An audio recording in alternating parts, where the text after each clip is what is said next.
വാഹനാപകടങ്ങള് എന്തെല്ലാമാണ് പ്രശ്നങ്ങളെന്നറിയോ? വണ്ടി ഘോഷയാത്രയിലേക്ക് വാഹനം ഓടിക്കേറി കുട്ടി മരിച്ചു. അള്ളാഹുവിന്റെ റസൂല് പഠിപ്പിച്ച കാര്യത്തിനാണോ ഇവർ ഈ ഒരു കുഴപ്പത്തിൽ നാളെ മനുഷ്യറയിൽ ഇവർ ഉത്തരം പറയണ്ടേ? നബിദിനം ഇത് നോക്കാൻ നമുക്ക് നബിദിനത്തിൽ വിദ്യത്ത് എന്താ എങ്ങനെയാ വന്നുകൂടിയെന്ന്. എന്റെ സഹോദരന്മാരെ, ഒറ്റ വാക്കിൽ ഞാൻ പറയട്ടെ, സമയമൊന്നുമില്ല, കുറഞ്ഞു. ഒരുപാട് കാര്യങ്ങൾ വിദ്യത്തിന്റെ വിഷയങ്ങൾ. നബിദിനം പരിശുദ്ധ ഖുർആനിലുണ്ടോ എന്ന് ചോദിച്ചാ ഇതിന് മറുപടി പറയാൻ വേണ്ടി ആര് വന്നാലും ഇഷ്ടംപോലെ ആയത്തോന്നും കേട്ടോ.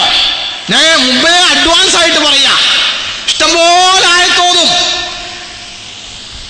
എന്റെ സഹോദരന്മാരെ, കള്ളത്തരം പറയട്ടെ, 2011 മൗലിദിന് തെളിവ് കൊണ്ടുവന്ന ആയത്തല്ല 2012 കൊണ്ടുവരിക. അത് കള്ളത്തരല്ലേ?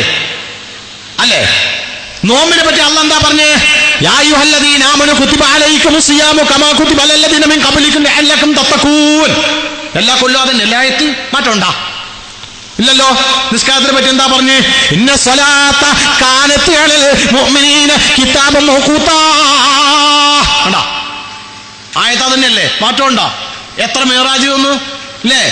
അതിന്റെ പേര് കുറെ ബിദ്അത്ത്, കുറെ ബറാഅത്ത്, അതിന്റെ ബിദ്അത്ത്, പിന്നെ കുറെ അനാചാരങ്ങൾ അതിന്റെ പേരിൽ, കുറെ 100 റക്അത്ത് നിസ്കാരം, പിന്നെ മാസം, പിന്നെ അതുപോലെ തന്നെ കുപ്പി, ചാരാശാപ്പിലെ കുപ്പി കെട്ടിത്തൂക്കൽ, തകിട് കുപ്പി നിറച്ചിട്ട് കെട്ടിത്തൂക്കി വീടിന്റെ 4 മൂലയിൽ കെട്ടിത്തൂക്ക, അതിലേക്ക് കൊടുക്കുക തൗക്കുല്. എന്നിട്ട് മുഅ്മിനീങ്ങൾ അള്ളാഹ് പറഞ്ഞത് അള്ളാഹിലേക്ക് തവക്കുൽ കൊടുക്കാനാ പറഞ്ഞത്.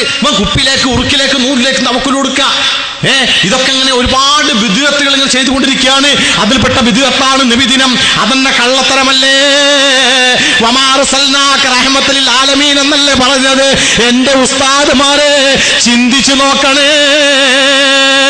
നബി ജനിച്ചതാണോ പുണ്യം, നബിയായതാണോ പുണ്യം? പഠിച്ചു നോക്കണ്ടേ? വമാ അർസൽനാക നബിയേ, നിങ്ങളെ ഞാൻ റസൂലാക്കി അയച്ചിരിക്കുന്നു റഹ്മത്തൽ ലിൽ ആലമീൻ. അപ്പൊ നബിയായതല്ലേ പുണ്യം, ജനിച്ചതല്ലല്ലോ. ആണോ? ജനിച്ചത് പുണ്യാണെങ്കിൽ ആമിന ബീവിക്കല്ലേ മഹത്വമുണ്ട്. കാരണം എന്താ? നബിയെ ജനിപ്പിക്കാൻ കാരണക്കാർ അവരല്ലേ. അപ്പൊ പിന്നെ അവരുടെ അപ്പൊ പോയി വീണ്ടും ജാഹിലിയത്തിലേക്ക് പോകുകയല്ലേ? ഇവിടെ തെളിയിക്കണം. ഇവിടെ ഇനി മറുപടി പറയും, തെളിയിക്കണം.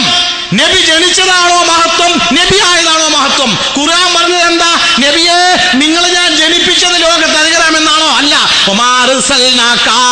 നിങ്ങളെ ഞാൻ റസൂലായി അയച്ചില്ലേ, ലോകത്തിന് അനുഗ്രഹമായിട്ടല്ല നബിയെ അയച്ചത്. ഇതാ ഖുർആൻ ചോദിച്ചത്. അപ്പൊ നബി ആയതല്ല, അപ്പൊ